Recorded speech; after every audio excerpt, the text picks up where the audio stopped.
football, the red zone is where a team has to make small adjustments to ensure victory. As you approach retirement, you also need to make small adjustments to ensure success. This is the Red Zone Retirement Program with registered investment advisor and enrolled agent John Mears of Mears Money Management. Let's get into the conversation this week with Coach John Mears. We're going to talk some email questions from folks out there listening, so thank you so much. We've had a couple of our recent episodes blow up, so that's really cool to see. So thanks you guys for checking out these YouTube videos and the audio podcasts as well. Don't forget to subscribe to us on whatever platform you like. And we're going to talk about Coach's football season, bring it back to the end of the season and a little interesting financial analogy. And we'll answer some email questions as well this week on the show. What's going on, Coach? How you doing, bud? Well, you just brought it up, and football season just ended for me. I was, again, the head JV coach at the local high school here, and last time we spoke, I was very smart. We were 7 wins, no losses. We were averaging 53 points a game. My quarterback was putting up video game numbers, and I was a very smart and well-respected coach. So you were the Kansas City Chiefs, undefeated. Well, until my quarterback broke his arm the next game. Oh, no. And then I was not so smart. Now, we still competed. We were okay. But, we lost our last 3 games. So we finished 7-3. There is a lesson that relates to how we do financial planning here. And I thought about this as after this happened and some of the challenges we had. But this kind of goes into having all your eggs in one basket. Now, we had a very talented quarterback. And in football, you can't be completely diversified. You can try. True. It's not exactly the same, right? You can't have a stud at every position and backup studs to boot. Yes. Yeah.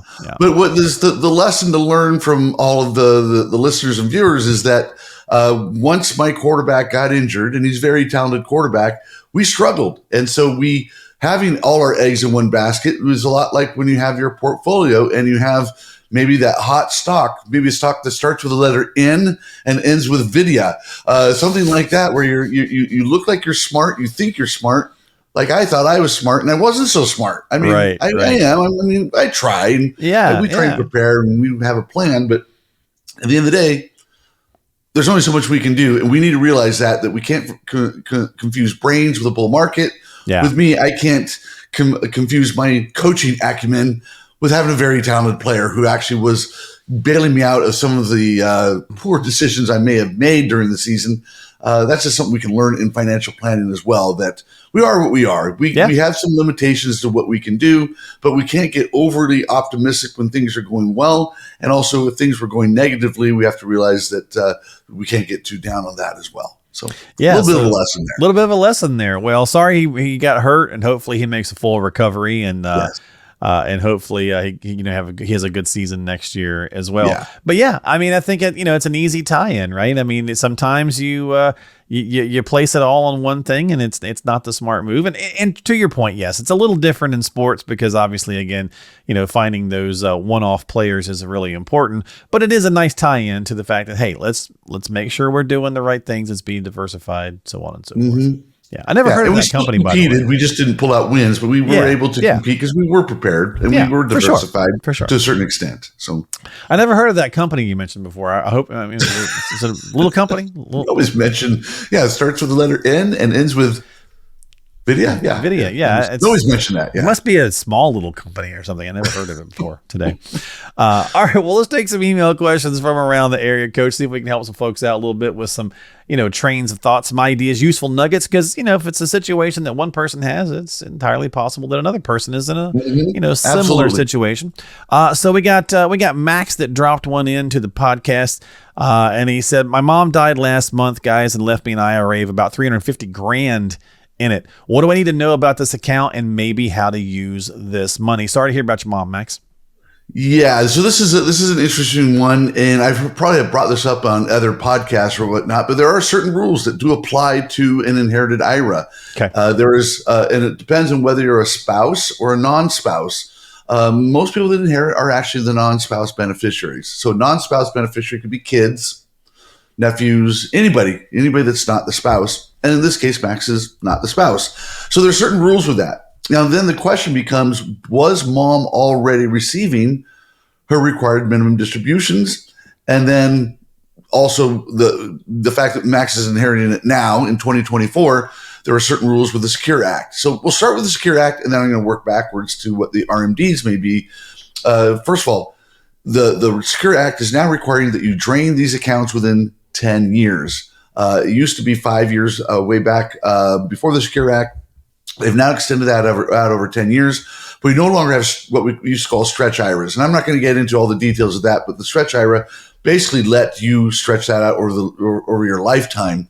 You can't do that anymore. And the account, the $350,000 needs to be drained within 10 years. Now the question becomes, was mom receiving her required minimum distributions?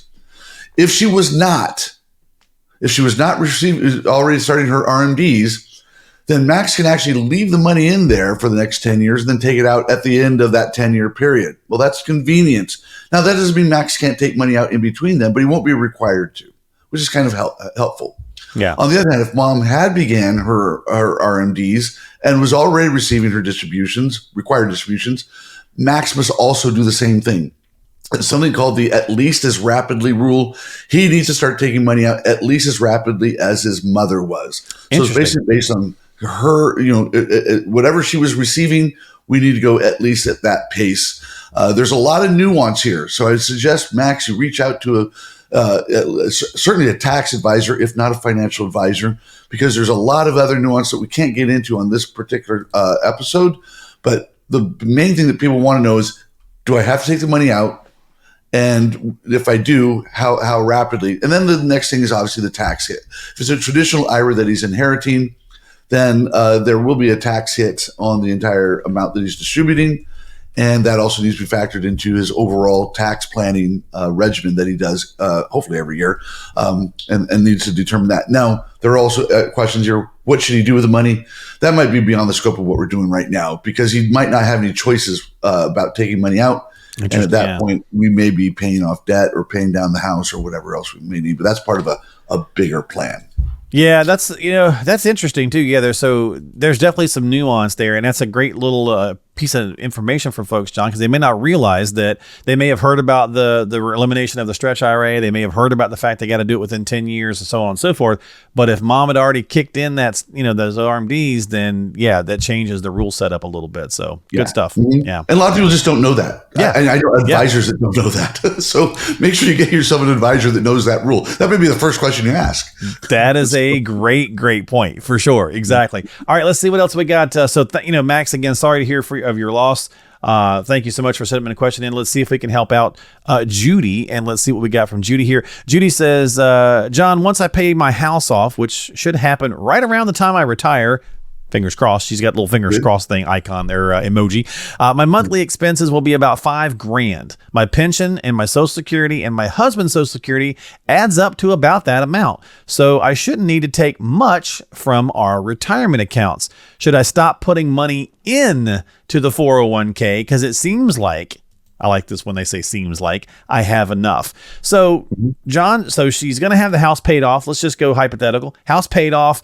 Pension, Social Security from both of them is going to pretty much give them what they need currently. So there's a couple things here. Yes. So there's a couple of answers that we might have here. And I will say that some of it might also depend on her tax bracket as well. If she's in a low tax bracket, I might say, no, you can stop contributing to the 401k. Doesn't mean you stop investing. Okay. Those are two different things. So I want Judy to continue to invest. The question is what vehicle we're going to invest in. So if you're in a lower tax bracket, you might not get a lot of bang for your buck by deferring your tax via contribution to 401k. On the other hand, if she's in a high tax bracket right now, and I would say anything above the 24% bracket would be a high bracket, I would say yes, we need to consider doing that, and then we can go through some Roth conversion strategies once you do retire. So we can kind of do that, and that's where we're using tax arbitrage. We're saving it right now, say 32%. We're going to be paying at 22% down the road, depending on what happens after the sunsetting of the 2017 Tax Act. So seeing what happens in the future, we can have some tax arbitrage, so maybe it makes sense to go ahead and continue to deduct right now.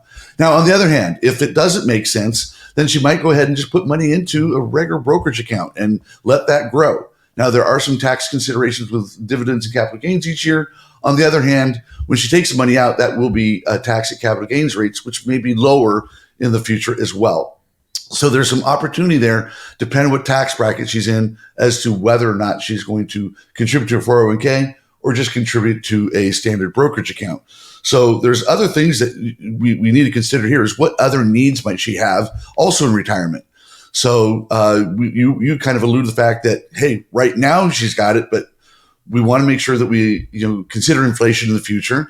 And also I've seen this happen with some people. You might just have a better quality of life in retirement than you thought you could.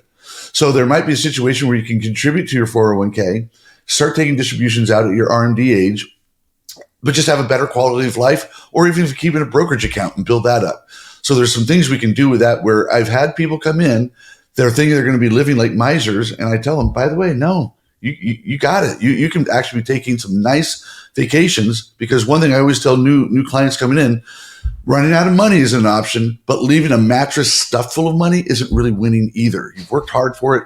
Right. You should spend it. I mean, we got legacy issues. We want to make sure we want to leave something to kids, but it is your money and we want to make sure you enjoy it. Great questions. Thank you so much for the questions this week on the show. And, if you guys need some help when it comes to, I know it's not always the exact topical thing, but don't forget that John's got a couple of books that he can help you out with. So if you want a copy of those, we've got a great way for you to reach out to that. It's really simple to do. You can check the show notes for the links to get to that stuff if you'd like, but check this out. John has a couple of free books, Diffuse and Tax-Free Retirement in California, that reveal exactly how you can experience zero taxes in retirement and overcome the IRS lien on your 401k, IRA, and 403b, which could threaten your future lifestyle. These are complimentary, so all you have to do to pick these up 100% free is just stop by rescuemyretirement.net. That's rescuemyretirement.net. Fill in the basic info and he'll ship those out to you immediately. That's rescuemyretirement.net for a copy of Diffuse and Tax-Free Retirement in California. All right, thanks so much for hanging out with us this week. As always, again, if you need help, please check the show note descriptions for ways to get in touch with Coach. Of course, you can go to bookachatwithjohn.net. That's bookachatwithjohn.net. And don't forget to subscribe to the podcast. So we're really excited about seeing some of the growth here. So thank you so much for that. Leave a comment below if you got a question, or reach out to John on his website, whatever you'd like to do. But you can hit the thumbs up to catch, that you like this episode, and you can hit the notifications bell to catch new episodes. This is Red Zone Retirement Program, Simple Investing, Smart Future, with Coach John Mears. We'll see you next time. Thanks, Coach. Thank you. Advisory services offered through Mears Money Management, Inc., an RIA registered in the states of California and Texas. California Department of Insurance License number 0685203.